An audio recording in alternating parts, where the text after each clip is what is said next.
Beberapa hari kemudian, di Jakarta, tepatnya di kediaman keluarga Hibrizi atau Papi dan Mami Kay. Itu tempat tinggal Kay juga. Sebuah rumah mewah gaya minimalis kekinian, berlantai 5 dengan fasilitas bak hotel bintang 5. Silakan masuk dan, Bapak dan Ibu, sudah menunggu di dalam. Seorang pelayan rumah tersebut menyambut kehadiran laki-laki muda bertubuh jangkung dan berwajah cukup tampan yang baru saja tiba. Terima kasih, balas pemuda tersebut. Ia adalah Arka yang baru saja tiba di rumah tersebut. Sebelumnya Arka dijemput sebuah mobil mewah dari rumahnya. Assalamualaikum, Om, Tante. Sapa Arka begitu ia sampai di hadapan kedua orang terpenting di rumah tersebut. Waalaikumsalam, silakan duduk nak. Mami Kay mempersilakan Arka duduk. Arka pun duduk dengan canggung. Mami Kay dan Papi faham kencanggungan Arka. Tidak perlu sungkan, anggaplah rumah ini, rumah nak Arka. Walaupun tidak ada Kay saat ini namun, nak Arka harus menyamankan diri tinggal di sini. Terima kasih Om, Tante. Akan tetapi, maaf, Arka dijemput ke sini, apakah ada hal penting yang Om dan Tante akan sampaikan? Tanya Arka dengan sopan. Oh rupanya sudah tidak sabar Mih. Papi menyeringai. Ya dijelaskan dong, Pih. Agar nak Arka ini tidak kebingungan begitu, pinta Mami Kay. Baik, kalau nak Arka penasaran, jadi begini, nak Arka itu salah satu orang yang dekat dengan Kay, jadi Om ingin nak Arka menjadi partner kerja bagi Kay, terang Papi Kay. Partner kerja macam bagaimana Om? Tanya Arka dengan terbata. Mendampingi Kay masuk perusahaan, semacam asisten, atau tangan kanan Kay, jelas Papi Kay lagi. Maksud Om, Kay kan sudah harus masuk perusahaan dalam waktu dekat ini. Jadi kami merekrut nak Arka untuk berada di sisinya, tolong nak Arka yang mendampingi Kay dalam pekerjaannya. Tentunya dalam pengawasan Om, bagaimana? Tante harap nak Arka setuju. Ujar Mami Kay. Nampak permohonan dari seorang ibu yang tidak akan mampu Arka tolak. Akan tetapi Arka tidak memiliki pengalaman dan keahlian di bidang bisnis Om, Tante. Arka kan lulusan arsitek, balas Arka. Bagi Om, apapun lulusannya, yang penting nak Arka mau mendampingi Kay di perusahaan. Kami akan melatih nak Arka, sebelum terjun ke perusahaan. Maka dari itu nak Arka kami panggil terlebih dahulu sebelum Kay masuk perusahaan, agar nak Arka memahami seluk-beluk pekerjaan Kay yang akan Om angkat menjadi CEO di perusahaan Om. Ujar ayah Kay. Arka hanya tersenyum getir. Ia sangsi akan dirinya. Arka hanya memiliki keahlian, menggambar, balapan, nongkrong dan nimbang ikan. Apa yang harus ia lakukan? Tiba-tiba direkrut menjadi asisten bakal CEO muda dari perusahaan HZ Corporation. Bagaimana nak Arka? Nak Arka akan tinggal bersama kami di sini. Jika nak Arka keberatan, ada beberapa apartemen yang nak Arka bebas pilih untuk nak Arka tinggal. Tanya Mami Kay. Arka nampak tercenung, berpikir sepertinya. Baik Om, Tante, demi sahabat Arka. Maka Arka bersedia untuk menjadi orang kepercayaan Om, Tante dan Kay nantinya. Jawaban mantap dari Arka. Good, Will, Ethan, come here. Ayah Kay amat sumringah. Lalu ia memanggil para tangan kanannya. Yes, Sir. Ethan tiba. Ya, Pak. Willy tiba. Ini orang-orang kepercayaan saya. Nak Arka akan dibimbing oleh mereka. Selama Kay bersenang-senang dengan istrinya, maka kami akan mempersiapkan nak Arka di sini. Saya rasa 1 bulan cukup. Ujar Papi Kay. Insya Allah, Om. Akhirnya Arka tinggal di rumah Kay, tidur di kamar yang bersebelahan dengan kamar Kay. Kehidupan Arka berubah, ia bak anak raja. Apapun dilayani, penampilannya lebih perlente saat ini. Lalu bagaimana Kay yang notabene akan direkrut menjadi CEO muda perusahaan HZ, jika Arka yang hanya asisten saja sudah diperlakukan bak anak raja? Asteris. 3 minggu kemudian, di rumah Senja. Brak, Assalamualaikum. Senja masuk kamar dengan wajah datar. Kay yang sedang duduk bersandar di atas tempat tidur, dengan 1 buku di tangan dan beberapa di pangkuannya agak terkejut. Senja tidak seperti biasanya, masuk kamar dengan berwajah datar dan nampak menahan amarah. Kay mencoba mengingat-ingat, sebelum masuk kamar tadi, ketika Kay sedang asik bermanjaan merebahkan dirinya dalam pangkuan Senja. Seseorang datang menghampiri Senja, katanya itu sepupunya, maka dari itu Kay lebih memilih masuk kamar, karena Senja mengobrol dengan perempuan tersebut. Waalaikumsalam, sayang, baik-baik saja kan? Ada hal salah yang aku lakukan? Tanya Kay. Iya, Mas Kay sudah membohongi aku. Tiba-tiba Senja menangis sambil bicara.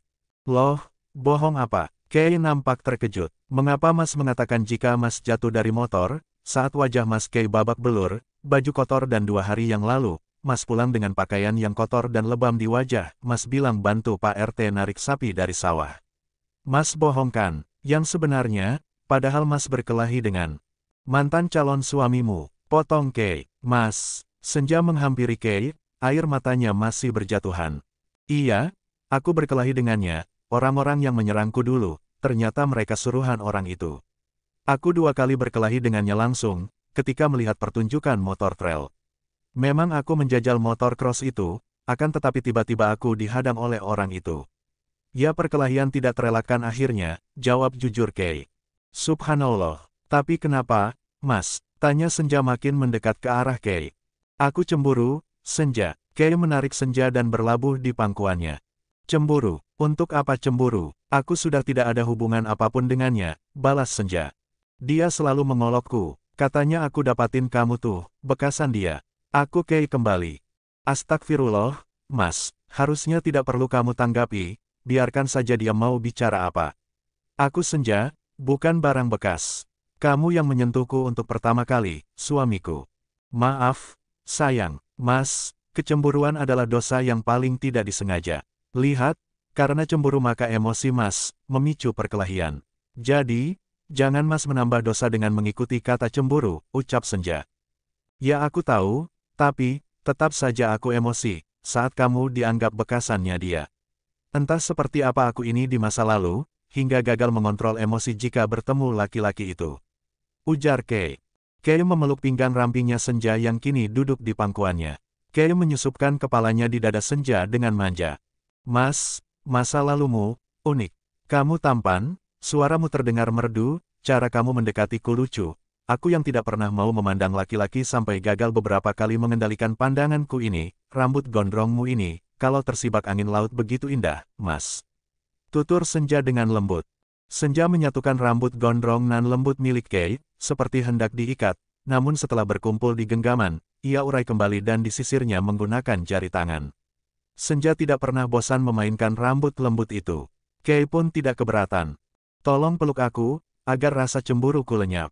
Senja menuruti permintaan Kei. Lagian kamu lucu Mas, kamu cemburu pada seseorang yang tidak patut kamu cemburui. Karena dia tidak memiliki apa yang kamu miliki, ujar Senja. Apa itu? Cintaku. Senja menarik tubuhnya sedikit, lalu memandang Kei dengan lembut. Kei nampak diam, dia tertegun dengan pengakuan Senja. Sungguh ya Allah, terima kasih ya Rab, istriku baru saja mengatakan cinta padaku. Batin Kei. Kap, Senja mengecup kening Kei, lalu Senja kembali memeluk Kei. Kei nampak diam ia tertegun, terharu dan terkejut dengan pengakuan dan juga perlakuan Senja. Masya Allah, terima kasih sayang. Kei makin mempererat pelukannya. Astagfirullah, yang aku tahu, kamu hampir menikah dengannya. Itu berarti kamu memiliki perasaan terhadapnya. Mas aku memang hampir menikah dengannya, akan tetapi aku belum memiliki perasaan apapun. Aku menerima pinangannya karena Allah, tegas Senja. Mas, tahu dari siapa kalau dia itu hampir menikah denganku? Tanya Senja pada akhirnya. Dari anak-anak muda sini. Lagi pula, sepertinya aku mengingat orang itu sekelebat, ya aku ingat kamu menggunakan gaun pengantin dan kamu akan menikah dengan orang itu, betul kan? Tanya Kei. Mas kamu mengingat hal itu dan tidak sakit kepala? Senja malah bertanya. Alhamdulillah, tidak. Sejak aku melakukan terapi dan rutin minum obat, rasanya hampir tidak pernah sakit kepala saat serpihan ingatan masa lalu muncul. Mungkin tugasku tinggal merangkainya saja. Alhamdulillah, katakanlah, sayang, ia pernah, akan tetapi gagal, jawab Senja. Karena aku, tanya Kei. Bukan, sama sekali bukan karena kamu. Tapi, Allah yang menghendaki pernikahan itu gagal. Lalu, penyebabnya, karena, Senja menceritakan apa penyebab gagalnya pernikahan dirinya dan Ansar. Tidak lupa ia menceritakan kehadiran Kei waktu itu, bahkan ia sempat kecewa karena terlambat bertemu Kei, ketika ia sudah memiliki tunangan yaitu Ansar. Aku hampir menikah dengannya, karena aku pikir dia adalah pria pilihan Allah. Namun, justru Allah lah yang menyelamatkan aku dari keburukan orang itu. Allah Maha Baik, dia menunjukkan kebenaran di waktu yang tepat. Kamu tidak menyesal, sama sekali tidak, aku malah bersyukur tidak menikah dengannya. Yang aku sesalkan, mengapa aku terlambat bertemu Mas Kei? Mengapa aku menikah dengan Mas, ketika Mas lupa ingatan?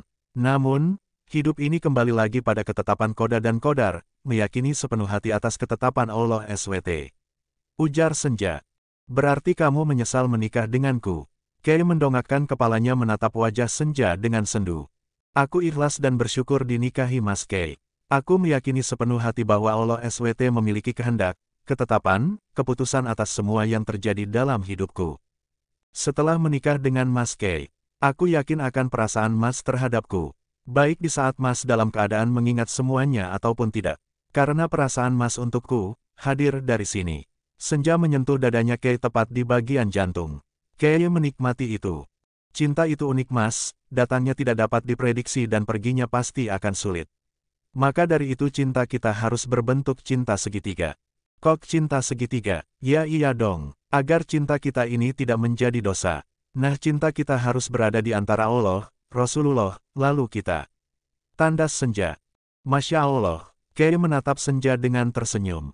Rasa kagum yang membuat ia tidak dapat berkata-kata. Mas, ya, Mas jadi pulang ke Jakarta, lusa. Tanya Senja, kepalanya ia rebahkan di pundak Kei. Insya Allah, kenapa? Bakal kangen ya. Senja diam, yang dikatakan Kei baru saja itu benar. Aku juga bakal kangen banget sama kamu. Sabar ya, hanya 2 bulan, sayang. Setelah aku pulang dari Singapura, aku akan menjemputmu dan kamu akan pindah kuliah di Jakarta. Kita akan hidup bersama di sana. Aku harap pemikiranmu berubah mengenai syarat itu. Aku ingin menjadi suami seutuhnya untukmu. Mas, maafkan aku. Kali ini, Senja tak kuasa lagi membendung air matanya. Ia menangis dalam pelukan Kei. Kei hanya mampu diam, ia mengerti akan Senja.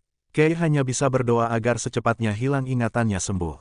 Asteris. 2 hari kemudian, kini Kei sudah bersiap hendak kembali ke Jakarta.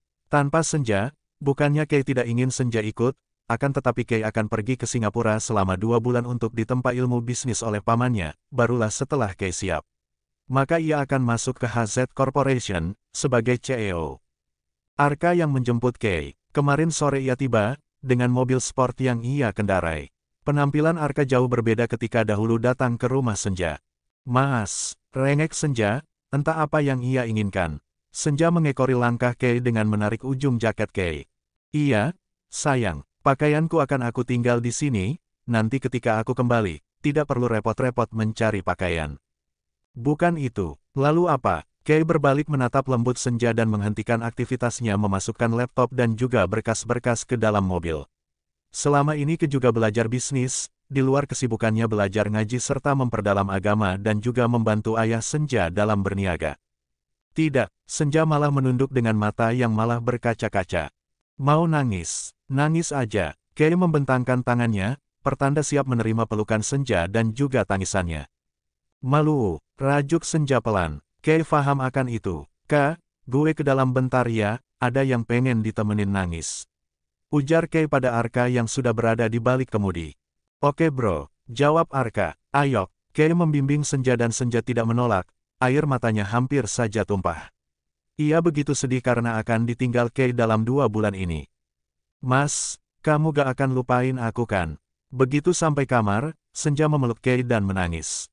Mana mungkin, aku melupakan istriku tercinta yang cantik dan imut. Aku pergi untuk sementara, aku pun ingin kamu turut serta. Akan tetapi, aku akan stay di Singapura selama 2 bulan dan kamu kan harus kuliah. Iya, Mas aku mengerti. Tolong peluk aku sebentar lagi. Tentu, sayang. Senja menyudahi tangisan dan dengan enggan ia melepaskan pelukannya. Lalu ia tersenyum dan meraih tangan Kei. Mengecupnya berkali-kali dan ia berdoa, doa untuk suami yang akan mencari nafkah.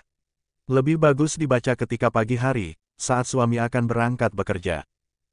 Allahumma kfini bihalalika, an harumik, wa aknini bifadlika, aman siwa. Artinya, ya Allah cukupkanlah aku dengan yang halal dan jauhkanlah aku dari yang haram, dan cukupkanlah aku dengan karunia-Mu dari bergantung pada selain-Mu. Hari, Tirmidzi No. 3563. Sesungguhnya doa yang segera dikabulkan adalah doa seorang istri kepada suaminya yang tidak berada di tempat yang sama atau saling berjauhan. Hari, Tirmidzi. Pergilah, Mas, aku sudah siap ditinggal bekerja olehmu. Jaga diri, aku mencintaimu. Kei mengecup kening Senja dengan hikmat, setelahnya menatap Senja dengan lembut. Aku juga mencintaimu, Mas. Balas Senja, karena Allah, ucap mereka bersamaan dengan tersenyum. Boleh, tanya Kei. Senja mengangguk. Ia faham dengan pertanyaan Kei, karena ibu jarinya menyentuh bibirnya. Setelah mendapatkan izin, Kei menyatukan bibir mereka.